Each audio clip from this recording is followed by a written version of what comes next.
Hi Kannada ವೇದ YouTube ಚಾನಲ್ಗೆ ಎಲ್ಲ ವಿದ್ಯಾರ್ಥಿನಿಯರಿಗೆ ಎಲ್ಲ ಒಂದು ಮಕ್ಕಳಿಗೆ ಪೋಷಕರು ಕೂಡ ಈ ವಿಡಿಯೋನ ವೀಕ್ಷಣೆ ಮಾಡ್ತಿದ್ದೀರಾ ಅಂತ ಅನ್ಕೊಂಡಿದ್ದೇವೆ. ಇದೀಗ ಒಂದು ಕರ್ನಾಟಕ ರಾಜ್ಯದ SLC ವಿದ್ಯಾರ್ಥಿಗಳ ಒಂದು ವಾರ್ಷಿಕ ಪರೀಕ್ಷೆಯ ಒಂದು ಫಲಿತಾಂಶಕ್ಕೆ ಸಂಬಂಧಪಟ್ಟಂತೆ ಪ್ರಮುಖವಾಗಿ ಮಾರ್ಕ್ಸ್ಗೆ ಸಂಬಂಧಪಟ್ಟಂತೆ ಮಹತ್ವದ ಒಂದು ಬದಲಾವಣೆಯನ್ನು ಮತ್ತೆ ಶಿಕ್ಷಣ ಇಲಾಖೆ ಕಡೆಯಿಂದ ಮಾಡಿದಾರೆ ಅಂತ ಹೇಳ್ಬೋದಾಗಿರುವಂಥದ್ದು ಖುದ್ದು ಶಿಕ್ಷಣ ಸಚಿವರಾಗಿರುವಂತಹ ಮಧು ಬಂಗಾರಪ್ಪನವರೇ ಅಧಿಕೃತವಾಗಿ ಒಂದು ಸುದ್ದಿಗೋಷ್ಠಿ ನಡೆಸೋದ್ರ ಮುಖಾಂತರದಲ್ಲಿ ಈ ಸಂಬಂಧಪಟ್ಟಂತೆ ಮಾಹಿತಿನ ಕೊಟ್ಟಿದ್ದಾರೆ. ವಿದ್ಯಾರ್ಥಿಗಳಿಗೆ ಮುಂದೆ 625ಕ್ಕೆ ಬದಲಾಗಿ 525 ಅಂಕಕ್ಕೆ ಆ ಒಂದು ವಿದ್ಯಾರ್ಥಿಗಳಿಗೆ ಪರಿಗಣನೆ ಆಗ್ತದೆ ಅಂತೆಲ್ಲ ಮಾಹಿತಿನ ಕೊಟ್ಟಿದ್ದಾರೆ. ಇದು ಯಾವ ರೀತಿಯಾಗಿ ಏನು ಕಾರಣಕ್ಕೆ ಶಿಕ್ಷಣ ಸಚಿವರು ಏನು ಹೇಳಿದ್ದಾರೆ ಕಂಪ್ಲೀಟ್ ಆಗಿ A to Z ಮಾಹಿತಿನ ವಿಡಿಯೋದಲ್ಲಿ ತಿಳ್ಕೊಂಡು ಬರ್ತಾರೆ. ಹೆಚ್ಚುವರಿ ಅಪ್ಡೇಟ್ಸ್ ಇನ್ಫಾರ್ಮೇಶನ್ ಮಾಹಿತಿನ ವೇಗವಾಗಿ ತಿಳ್ಕೊಳ್ಳೋದಕ್ಕೆ ಶಿಕ್ಷಣಕ್ಕೆ ಸಂಬಂಧಪಟ್ಟಂತೆ ಕನ್ನಡ ವೇದ ಯೂಟ್ಯೂಬ್ ಚಾನಲ್ಗೆ ಹೊಸದಾಗಿ ವಿಡಿಯೋ ನೋಡ್ತಿರೋರು ಸಬ್ಸ್ಕ್ರೈಬ್ ಆಗ್ಬೋದು, ಬೆಲ್ ಐಕಾನ್ ಕೂಡ ಕ್ಲಿಕ್ ಮಾಡಿ ಇಟ್ಕೋಬಹುದಾಗಿರುತ್ತೆ. ನಾನು ನಿಮ್ಮ ವೇದಮೂರ್ತಿ ಸರ್ ಈ ವಿಡಿಯೋದಲ್ಲಿ ಮಾಹಿತಿನ ತಿಳಿಸ್ತಾ ಇರುವಂತದ್ದಾಗಿರುತ್ತೆ ಅಂತ ಹೇಳ್ತಾ ಹಾಗೆ ವಿಡಿಯೋ ಡಿಸ್ಕ್ರಿಪ್ಷನ್ ಮತ್ತೆ ಕಮೆಂಟ್ ಬಾಕ್ಸ್ ಅಲ್ಲೂ ಕೂಡ ಒಂದು ಅಧಿಕೃತ ಅಫಿಷಿಯಲ್ ಅಪ್ಡೇಟ್ಸ್ ಇನ್ಫಾರ್ಮೇಶನ್ ಲಿಂಕ್ಗಳು ಕನ್ನಡ ವೇದ ಅಫಿಷಿಯಲ್ ವೆಬ್ಸೈಟ್ ಲಿಂಕ್ ಕೂಡ ಇರುತ್ತೆ. ಅಲ್ಲಿ ಕೂಡ ಆರ್ಟಿಕಲ್ ಮುಖಾಂತರ ವೀಕ್ಷಣೆ ಮಾಡಬಹುದಿರುತ್ತೆ. ಕ್ವಿಕ್ ಆಗಿ ಮಾಹಿತಿಗಳನ್ನ ಇತರ ಮಾಹಿತಿಗಳು ನಿಮಗೆ ಅಲ್ಲಿ ಸಿಗ್ತಿರುತ್ತೆ. ಈ ವಿಡಿಯೋ ನೋಡಿದ ನಂತರದಲ್ಲಿ ವೀಕ್ಷಣೆ ಮಾಡಿ ಅಂತ ಕೂಡ ಹೇಳ್ತಾ ಮತ್ತೆ ಕನ್ನಡ ವೇದ ಅಫಿಷಿಯಲ್ ವೆಬ್ಸೈಟ್ ಆಗಿರ್ಬೋದು, ಜೊತೆಗೆ ಒಂದು ಟೆಲಿಗ್ರಾಮ್ ಆಗಿರ್ಬೋದು, ಇನ್ಸ್ಟಾಗ್ರಾಮ್ ಅದರ ಲಿಂಕ್ ಕೂಡ ಇರುತ್ತೆ. ವೀಕ್ಷಣೆ ಮಾಡಬಹುದಿರುತ್ತೆ. ಅದರಿಂದ ಮಾಹಿತಿನ ತಿಳ್ಕೊಂಡು ಬರೋದಾದ್ರೆ ನಾವೀಗ ವಿದ್ಯಾರ್ಥಿಗಳಿಗೆ ಪ್ರಮುಖವಾಗಿ SLC ವಿದ್ಯಾರ್ಥಿಗಳಿಗೆ PUC ವಿದ್ಯಾರ್ಥಿಗಳಿಗೆ ಒಂದು ಪರೀಕ್ಷೆಯಲ್ಲಿ ಪಾಸಿಂಗ್ ಮಾರ್ಕ್ಸ್ನ 2026 ನಿಯಮದಲ್ಲಿ ಬದಲಾವಣೆ ಮಾಡಿದ್ರು ಅಂತ ಹೇಳ್ಬೋದಾಗಿರುವಂಥದ್ದು. ಅದರಲ್ಲಿ ಪ್ರಮುಖವಾಗಿ SLC ವಿದ್ಯಾರ್ಥಿಗಳಿಗೆ ಬಿಗ್ ಚೇಂಜಸ್ ಮಾಡಿದ್ರು ಅಂತ ಹೇಳುದು.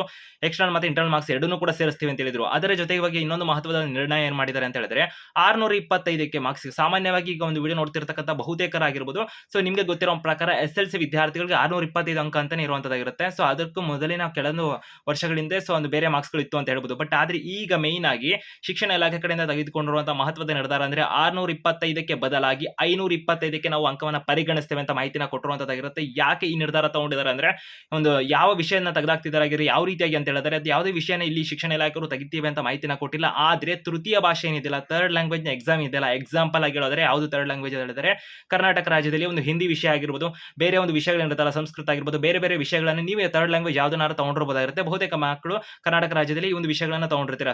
ಮೂರನೇ ಒಂದು ತೃತೀಯ ಭಾಷೆ ಅಂತಕ್ಕಂಥ ಏನಿರುತ್ತಲ್ಲ, ಥರ್ಡ್ ಲ್ಯಾಂಗ್ವೇಜ್ ಆ ಒಂದು ವಿಷಯ ಏನಿರುತ್ತಲ್ಲ ಅದರ ಒಂದು 100 ಮಾರ್ಕ್ಸ್ ಏನಿರುತ್ತಲ್ಲ ಅದನ್ನ ಪರೀಕ್ಷೆ ಬರೀತೀರಾ ಮಕ್ಕಳಿಗೆ ಪರೀಕ್ಷೆ ಇರೋದಿಲ್ಲ ಅಂತ ಏನಿಲ್ಲ, ಪರೀಕ್ಷೆನ ಮಾಡ್ತಾರೆ. ಶಿಕ್ಷಣ ಸಚಿವರು ಕೊಟ್ಟಿರೋ ಮಾಹಿತಿ ಏನಂದ್ರೆ ಪರೀಕ್ಷೆ ಇರುತ್ತೆ ವಿದ್ಯಾರ್ಥಿಗಳಿಗೆ, ಆದ್ರೆ ಅವರು ಅದರಲ್ಲಿ ತೆಗೆದುಕೊಳ್ಳುವಂತಹ ಅಂಕ ಇರುತ್ತಲ್ಲ ಮಾರ್ಕ್ಸ್ಗಳು ಅದನ್ನ ರಿಸಲ್ಟ್ ಗೆ ಪರಿಗಣಿಸೋದಿಲ್ಲ, ಗ್ರೇಡ್ ಗೆ ಪರಿಗಣಿಸ್ತೀವಿ ಅಂತ ಹೇಳಿದ್ರೆ ಅಂದ್ರೆ ಮಾರ್ಕ್ಸ್ ಆಗಿ ಅದನ್ನ ಪರಿಗಣಿಸೋದಿಲ್ಲ ನಾವು ಇನ್ ಮುಂದೆ ಅಂತಾರೆ, ಅದನ್ನ ಗ್ರೇಡ್ ಆಗಿ ಪರಿಗಣಿಸ್ತೀವಿ ಅಂತ ಹೇಳಿದ್ರೆ ಅದು ಯಾವ ರೀತಿಯಾಗಿ ಬರುತ್ತೆ ಅದನ್ನ ಕಾದ್ ನೋಡಬೇಕಿರುತ್ತೆ. ಬಟ್ ಆದ್ರೆ ಅಭ್ಯರ್ಥಿಗಳಿಗೆ 625 ಬದಲಾಗಿ 525 ಮಾರ್ಕ್ಸ್ಗೆ ಮಾತ್ರ ಅದನ್ನ ನಾವು ಮಾರ್ಕ್ಸ್ ನ ಪರಿಗಣಿಸ್ತೇವೆ ಅಂಕಗಳನ್ನ ಅಂತ ಮಾಹಿತಿನ ಕೊಟ್ಟಿದ್ರೆ.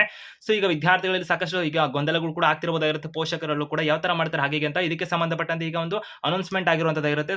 ಶೀಘ್ರದಲ್ಲೇ ಇದಕ್ಕೆ ಸಂಬಂಧಪಟ್ಟಂತೆ ಒಂದು ಪತ್ರಗಳು ಅಥವಾ ಸುತ್ತೋಲೆನೋ ಪ್ರಕಟಣೆ ಒಂದು ಅನೌನ್ಸ್ ಕೂಡ ಮಾಡ್ತಾರೆ. ಅನೌನ್ಸ್ ಆದ ಸಂದರ್ಭದಲ್ಲಿ ಕನ್ನಡವಾದ ಯೂಟ್ಯೂಬ್ ಚಾನಲ್ ನಿಮಗೆ ಮಾಹಿತಿನ ವೇಗವಾಗಿ ಕೊಡ್ತೇವೆ. ಅದಕ್ಕೆ ಚಾನಲ್ಗೆ ಸಬ್ಸ್ಕ್ರೈಬ್ ಆಗಬಹುದು, ಬೆಲ್ ಐಕಾನ್ ಕೂಡ ಕ್ಲಿಕ್ ಮಾಡಿ ಇಟ್ಕೋಬಹುದು ಅಂತ ಹೇಳ್ತಾ ಪ್ರಮುಖವಾಗಿ ತಿಳಿಸೋದಾದ್ರೆ ಗ್ರೇಡಿಂಗ್ ಅಲ್ಲಿ ಅದನ್ನ ನಾವು ಬಳಸ್ತೀವಿ ಅಂತ ಹೇಳಿದ್ರೆ, ಯಾಕಂದ್ರೆ ಒಂದು ಸ್ಟ್ರೈಕ್ ಇನ್ನೊಂದು ಮತ್ತೊಂದು ಎಲ್ಲ ಕನ್ನಡ ಪರ ಸಂಘಟನೆಗಳು ಕೂಡ ಕರ್ನಾಟಕ ರಾಜ್ಯದಲ್ಲಿ ಕೆಲವೊಂದು ಕಡೆಗಳಲ್ಲಿ ಎಲ್ಲ ಮಾಡ್ತೀವಿ ಅಂತೆಲ್ಲ ಮಾಹಿತಿನ ಕೊಟ್ಟು ಮತ್ತೆ ಮುತ್ತಿಗೆನೂ ಹಾಕಲಾಗ್ತದೆ ಒಂದು ಎಕ್ಸಾಮ್ ದಿನ ಅಂತೆಲ್ಲ ಕೆಲವೊಂದು ಸುದ್ದಿಗಳಾಗಿತ್ತು. ಆ ಕಾರಣಕ್ಕೆ ಸಿಎಂ ಜೊತೆ ಎಲ್ಲ ಮಾತಾಡೋದ್ರ ಮುಖಾಂತರದಲ್ಲಿ ನಾವು ಕೂಡ ಒಂದು ನಿರ್ಧಾರನ ತಗೊಂಡಿದ್ದೀವಿ. ಕೆಲವೊಂದು ಸಂಘಟನೆಗಳ ಕಡೆಯಿಂದ ಒಂದು ಮನವಿಗಳು ಕೂಡ ಬಂತು ಹಾಗೆ ಅಂತ ಶಿಕ್ಷಣ ಸಚಿವರು ತಿಳಿಸೋರ ಮುಖಾಂತರದಲ್ಲಿ ಈಗ ಶಿಕ್ಷಣ ಸಚಿವರು ಹೇಳಿರೋ ಮಾಹಿತಿ ಪ್ರಕಾರದಲ್ಲಿ 625ಕ್ಕೆ ಬದಲಾಗಿ 525 ಅಂಕಗಳಿಗೆ ನಾವು ಮಾರ್ಕ್ಸ್ ಅನ್ನು ಪರಿಗಣಿಸ್ತೇವೆ SLC ವಿದ್ಯಾರ್ಥಿಗಳಿಗಿಂತ ಮಾಹಿತಿನ ಕೊಟ್ಟಿರುವಂತದ್ದಾಗಿರುತ್ತೆ.